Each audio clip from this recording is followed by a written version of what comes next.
갑자기 이렇게 공지가 됐는데 이렇게 또 많이 보여주셔서 너무너무 감사합니다. 제가 혹시 이제 선교지를 이렇게 방문하게 되면 그 나라 교회 리더들 만나러 가지만 그곳에 한국 선교사님들을 만나는 게 제가 아주 중요한 이유, 목적 중에 하나입니다. 왜냐하면 현장에서 무슨 일이 일어나는지를 제가 듣고 배우고 또 이렇게 생각하는 게 저에게 너무너무 큰 도움이 되기 때문에 그렇습니다. 그래서 필리핀은 저는 아주 저에게 특별한 나라입니다. 왜냐면 제가 처음 해외에 나간 때가 필리핀입니다. 제가 1986년인가 5년 그때쯤에 20대 말에 필리핀에 와서 여기 있는 IBF라는 단체에 소속돼서 오면서 ATS도 다니고 뭐 그랬던 경우였습니다. 그때 박기호, 여상일 뭐 이런 분들이 김유식 선교사님 이런 분들이 계셨던 때였습니다. 네. 가끔 올 때마다 제가 너무 마음에 있는 그런 지역입니다. 그래서 여러분들 만나서 반갑고요. 또 아까 잠깐 여기 오두막 같은데 겸손해야만 들어가는 거리 거기서 우리 또 선교사님 잠깐 뵙고 또 한 1, 2분 대화했는데도 또 제가 많이 맞다 그런 생각들을 하게 됐고요. 그래서 제가 오늘 나누고 싶은 것은 이제 뭐 이거 필리핀에 해당되지 않거나 혹은 좀 의견이 다른 부분들도 있을 겁니다. 근데 제가 그냥 객관적이라면 제가 객관적이란 말이 아니라 그냥 제가 떨어져 있는 입장에서 한국 선교계에서 이런 논의들이 일어나고 있고 또 이런 방향들을 고민하고 있다. 그런 걸 여러분 나누고 여러분의 이야기 또 제가 듣고 또 가서 한국교회에 전하고 그런 일을 하려고 합니다. 그래서 오늘 제목은 이제 뭐 두 가지 제목이 있는데요. 하나는 우리가 어떤 선교사를 보낼 것인가 이런 고민들을 많이 하잖아요. 근데 이제 어떤 선교사를 보낼 것인가를 고민하기 전에 어떤 선교를 할 것인가를 고민해야 됩니다. 그래서 그 선교를 할 것을 결정하고 거기에 맞는 선교사들을 보내야 되잖아요. 그래서 그런 면에서 지금 전 세계적인 그런 지각 변동이 일어나고 있습니다. 그래서 오늘 세 가지 아이디어는 네 가지 키워드인데요. 이제 코로나 팬데믹 라는 키워드, 이게 우리에게 준 영향이 굉장히 큽니다. 그래서 그것이 의미하는 바가 뭔지. 두 번째 키워드는 세계 기독교. 오늘날 세계 기독교 시대라는 새로운 개념이 등장합니다. 이 단어는 이미 오래전부터 있던 단어지만 개념상 이 개념이 기독교 2000년 역사상 처음 등장하는 개념입니다. 세 번째 개념은 한국교회 혹은 한국선교. 그래서 이제 우리가 어떻게 새로운 패러다임을 가질 것인가 그런 얘기들을 같이 나누려고 합니다. 먼저 그 코로나 팬데믹, 여러분 코로나 팬데믹 때에 우리가 사용했던 세 가지 키워드가 있는데 첫 번째 키워드가 팬데믹입니다. 그래서 코로나 처음 왔을 때 우리가 코로나 팬데믹 이런 단어를 썼습니다. 그럼 팬데믹이란 말은 쉬운 말로 말하면 다 죽었다 이런 뜻입니다. 그래서 코로나 처음 왔을 때 우리 다 죽는 줄 알았어요. 여러분 기억나시죠? 다 죽는 줄 알았습니다. 그래서 그 선교사들도 가능하면 다 철수하고, 그죠? 그래서 못 철수하신 분이 있으면 두 종류입니다. 하나는 비행기표가 없어서 못 철수했거나 아니면 나는 죽어도 현지에서 그냥 현지인들하고 죽겠다. 그래서 안 오시는 분들. 그래서 다 죽는 줄 알았습니다. 또 몇 달 지나고 나니까, 이제 어느 정도 이렇게 컨트롤이 됐다. 그래서 등장한 말이 new normal입니다. 그러니까 상식이 바뀌었다는 겁니다. 그러니까 코로나는 인류 역사상 딱 한 번밖에 안 일어난 사건입니다. 무슨 말이냐면 인류 역사상 전 세계에 있는 모든 인구가 저 아프리카 산속에 있는 만디가 족부터 시작해서 뉴욕 맨하탄에 있는 뉴요커까지 전 세계에 있는 모든 한 명도 빼놓고 모든 사람들이 한 가지 문제로 2년 동안 고민했던 사건이 코로나입니다. 예를 들면 교회에서는 어떤 변화가 일어났어요? 코로나 전에도 온라인으로 영상 예배, 영상이 올라가 있었습니다. 설교하면 올라가 있고 또 그걸로 봐도 됐습니다. 그런데 코로나 전에 아무리 집에서 영상으로 교회 예배 드렸다고 할지라도 교회 안 오면 교회 안 온 거였습니다. 교회 물리적으로 안 오면 안 온 거였습니다. 근데 코로나 기간 동안에 어떻게 했냐면 집에서 그거 봐도 다 예배라고 쳐졌어요. 코로나가 끝난 다음에 다시 교회로 오라 그랬어요.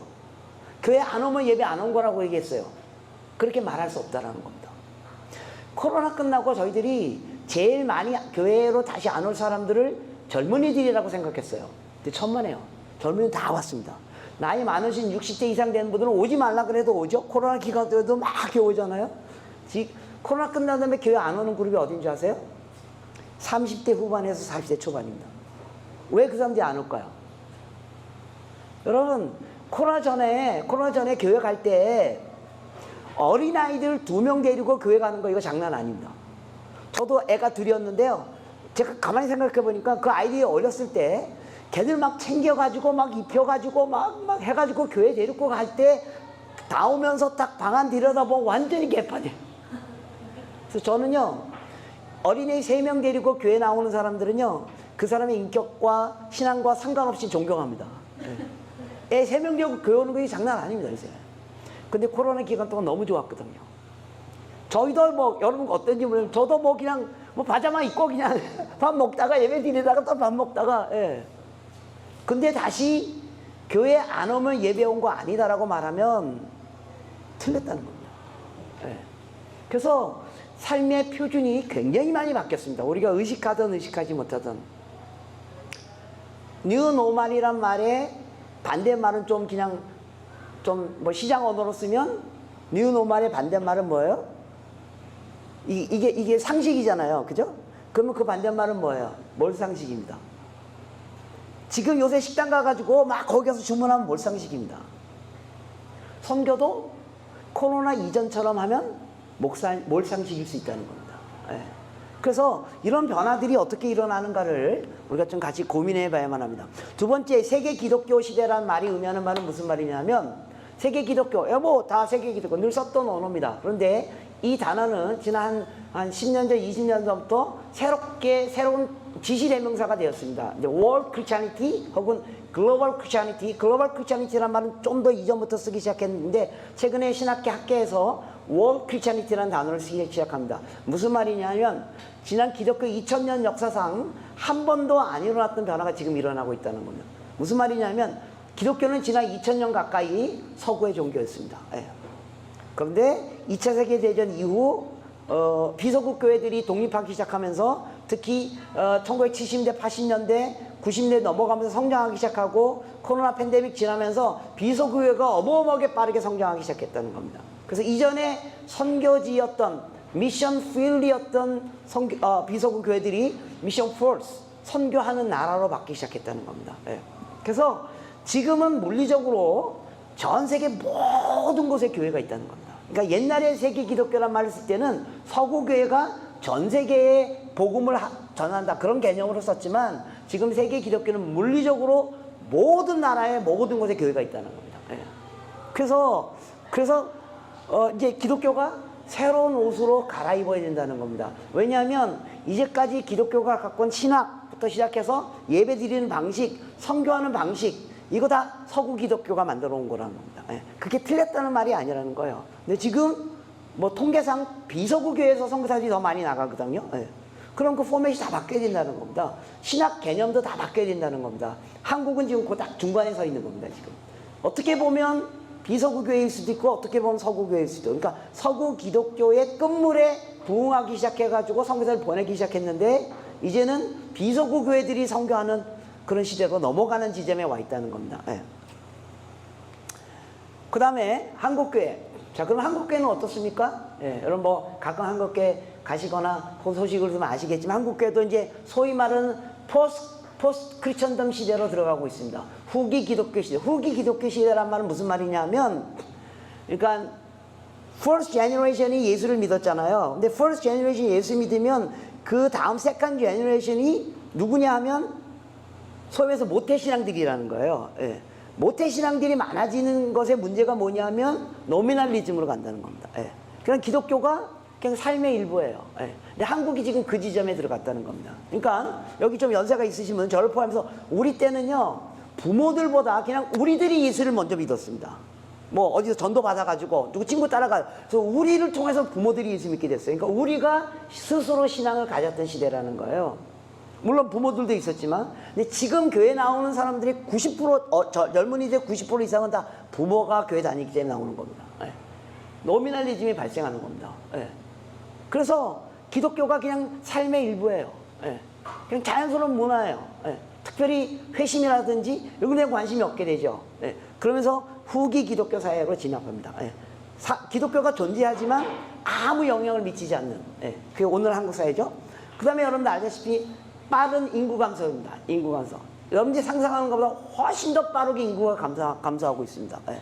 예를 들면 뭐 그런 뉴스 보셨습니까? 한 5년 전만 해도 1년에 태어나는 신생아가 70만 명이었습니다. 요새 20만 명입니다. 요새 지난 올해 조금 늘어났대요. 출생들이. 왜냐면 코로나 때 애를 낳지 않았던 사람들이 결혼하고 이제 하면서 애가 나서 그렇지만 지금 굉장히 빠른 속도로 인구, 여러분 상상을 초월할 정도예요. 그래서 어마어마한 변화가 급속한 인구 감소 또 빠른 세속화. 예. 여러분 세계 기도 정보라는 책 아시죠? 예. 그 패트릭 존스턴이 썼고 요새는 이제 제이슨 맨들이라는 사람이 그 작업하고 있는데요. 이 사람이 좀 나이가 있었는데 한국 자매하고 결혼했어요. 예. 코로나 기간 그 전후에. 그래서 이제 한국에 와가지고 자기 아내 여권 영국으로 가야 되니까 영국 여권 만들어가지고 가려고 하는데 이게 잘 안 된 거예요. 그래서 한국에 한 1년 정도 머물렀어요. 제가 만나서 얘기했어요. 당신은 이제 그 사람 뭘 하는 사람이면 전 세계 모든 나라의 정보를 다 모아서 기도 제목을 만드는 거잖아요. 그래서 제가 물어봤어요. 당신이 바깥에서 한국에 대한 정보를 모으고 한국에 대한 이야기를 듣고 그 기도 제목을 정리하는데 바깥에서 생각했던 한국과 네가 실제 와서 살아보니까 뭐가 가장 차이 나냐고 내가 물어봤어요. 그러니까 이 친구가 이렇게 얘기하는 거야. 다른 거 다 비슷하대요. 뭐 한국 교회가 부흥했다가 줄어들고 뭐 어쩌고 다 비슷한데 딱 한 가지가 자기가 생각하지 않았던 일이었대요. 그게 뭐냐면 변화의 속도가 너무 빠르다는 거예요. 예. 한국이 전 세계에서 변화의 속도가 제일 그래서 국제 마케팅에서 어떤 새로운 물건을 사가지고 이 물건이 잘 팔 것이 안 팔까 테스트 그라운드 한 데가 한국입니다. 한국에 한번 풀어보면 이게 어떻게 갈 것인가 그 추세를 발견할 수 있다는 겁니다. 변화의 속도가 너무 빠른 거예요. 인구도 이렇게 빨리 우리가 내려갈지 몰랐어요. 예. 더불어 세속화가 훨씬 빠르게 일어나. 교회, 여러분 다 아시겠지만 교회 변화가 지난 5년 코로나 전후로 해서 어마어마하게 일어났습니다. 아까 여기서 잠깐 얘기했지만 제가 예를 들면 한 5년 전, 10년 전만 해도 선교 동원할 때 이렇게 얘기합니다. 여러분 우리가 교회가 없는 곳에 선교사를 보내야 됩니다. 그런 거 얘기할 때 제가 농담으로 얘기합니다. 여러분 한국은 골목마다 교회 있습니다. 모든 아파트 상가에 교회가 없으면 아파트 상가 아닌 거 아시죠? 제가 이렇게 예를 들었습니다. 그런데 다른 나라 가보십시오. 거기 교회 하나도 없습니다. 뭐 이런 식으로 예를 했습니다. 여러분 지금 한국에 가서 보세요. 아파트 상가에 교회가 없어지고 있습니다. 가보세요. 네. 아파트 상가에 교회가 들어갈 수가 없어요. 왜요? 이 30명, 50명 아파트 상가라면 30명, 50명, 100명짜리 교회잖아요. 30명, 50명, 100명짜리 교회가 코로나 전후로 다 없어졌습니다. 아파트 상가에 못 들어갑니다.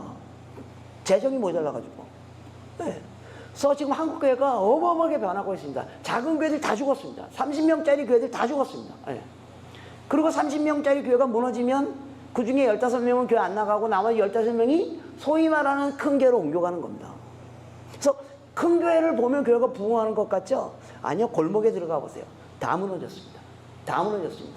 청년들 무너지고 나니까 청년들 선교동원 지금 바닥입니다. 네. 또 아시다시피 여러분 젊은 신임 선교사들 별로 안 오죠? 네. 젊은 신임들 굉장히 빠른 속도로 지금 줄어들고 있습니다. 나중에 보여드리겠지만 한국 선교사 그 통계가 지금 22,000명에서 계속 머물러 있습니다. 제자리에 머물러 있습니다. 네. 빠른 속도로 줄어들 겁니다. 네. 그래서 그런 상황 속에서 또 한 가지 문제는 한국 교회가 선교에 대해서 약간 혼란스러워하고 있습니다. 네. 왜냐하면 이거는 이제 서구 선교 때문에 문제일 수도 있는데 서구 선교가 이제 선교를 리플렉션 하는 거예요. 리플렉션 하니까 특히 유럽 같은 경우는 더 이상 선교사를 보내지 말자. 이런 흐름이 있습니다. 이게 뭐냐면 colonial guilty feeling입니다. 그러니까 자신들이 식민지 시대에 선교사를 막 보냈는데 그 결과가 다 실패했다는 거예요. 그래서 특히 영국 같은 경우는, 미국은 아니지만 영국 같은 경우는 이 colonial guilty feeling이 너무 심해가지고 선교사를 안 보내는 것이 오히려 잘하는 거이다. 이게 복음직권 안에서 일반적인 생각입니다. 예. 선교사를 안 보냅니다. 그래서 어디에 관심을 갖고 있냐면 자신들의 문제에 관심을 갖습니다. 유럽은 그래도 가능해요. 왜냐하면 그 유럽 사회 자체가 멀티레이셜, 멀티컬처 그 자체가 선교지이기 때문에. 그래서 해외로 선교사를 보내는 것에 대해서 굉장히 조심스러워합니다. 예. 그런 생각들이 한국에 전달되면서 한국에서도 이제 선교사를 보내지 말아야 되는 거 아닌가 이런 얘기들도 막 일어나기 시작하고 선교에 대한 혼란스러운 얘기들이 많이 일어나고 있습니다. 예.